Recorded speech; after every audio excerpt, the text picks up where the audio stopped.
Puji Tuhan, Bapak Ibu, Saudara sekalian yang dikasihi oleh Tuhan, sampai bertemu kita kembali dalam acara Renungan Malam, dan salam sehat untuk kita semua. Sebelum kita sampai kepada acara Renungan Malam, terlebih dahulu saya ajak untuk kita berdoa. Mari kita berdoa.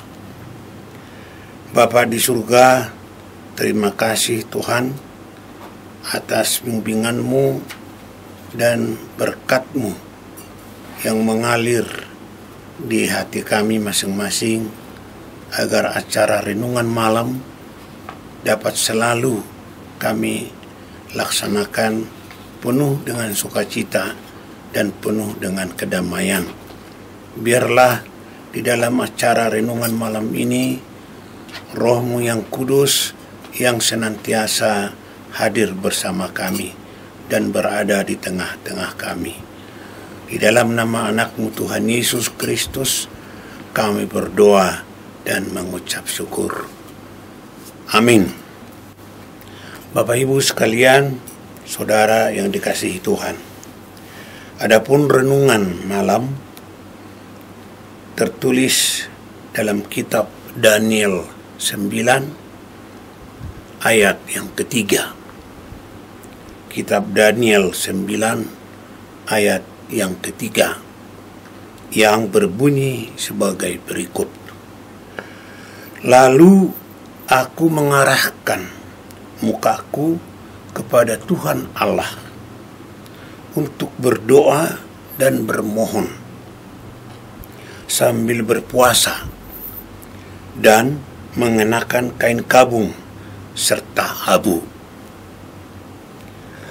Dari pembacaan acara renungan malam ini, maka kita beri tema berpuasa dalam Tuhan. Berpuasa dalam Tuhan. Bapak, Ibu, Saudara yang dikasihi Tuhan, bahwa syarat utama untuk mendapatkan pengampunan adalah mengakui dosa.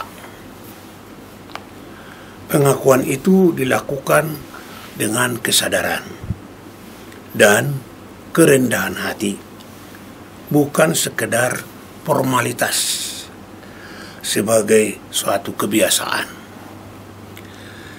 Kitab Daniel mengarahkan mukanya kepada Tuhan untuk berdoa dan bermohon. Ia menyadari betapa besar kesalahan yang diperbuat oleh bangsa Israel kepada Allah. Itulah sebabnya ia berpuasa kepada Allah dengan menganalisa dan menggunakan kain ungu dan mengaku dosanya.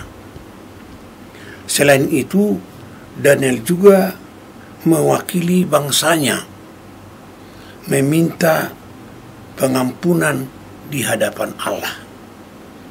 Ia percaya Allah maka besar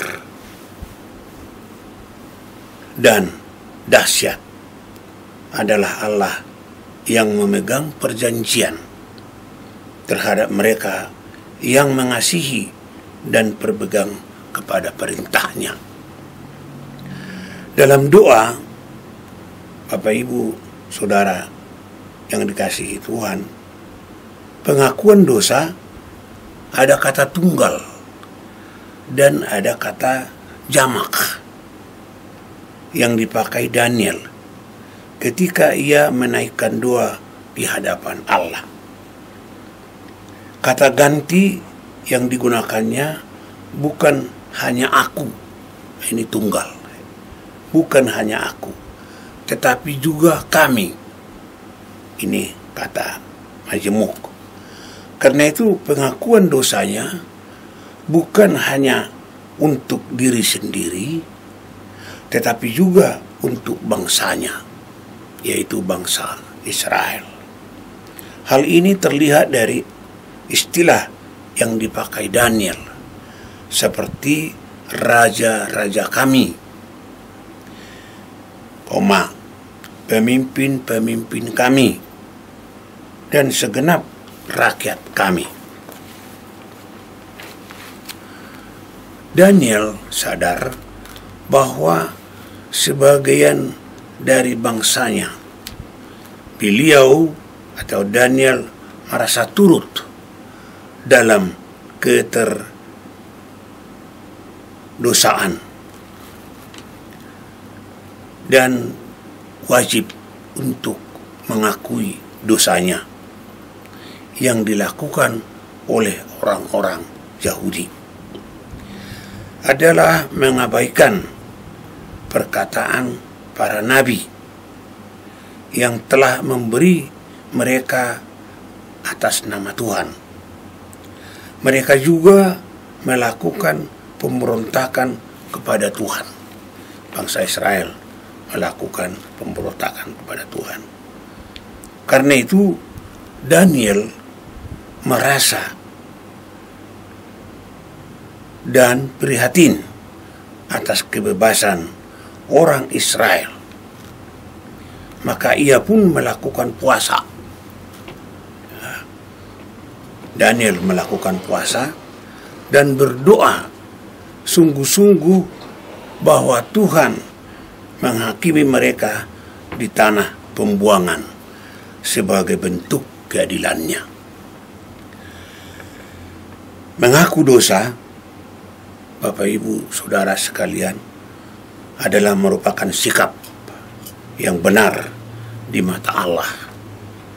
Kalau hal itu dilakukan dengan kesadaran dan akal budi dan batinia akan memberikan penyempurnaan, maka anugerahnya akan membalaskan kita dan membebaskan kita dari hukuman dan maut sekalipun. Tuhan memberkati. Amin. Mari kita berdoa. Terima kasih Tuhan atas firman-Mu yang begitu indah pada malam hari ini. Biarlah kami dapat mengikuti jejak Daniel yang berpuasa untuk bangsa Israel, yang melakukan hal-hal yang tidak baik terhadap Tuhan dan mengaku dosanya. Di dalam nama anak-Mu Tuhan Yesus Kristus kami berdoa dan mengucap syukur. Amin.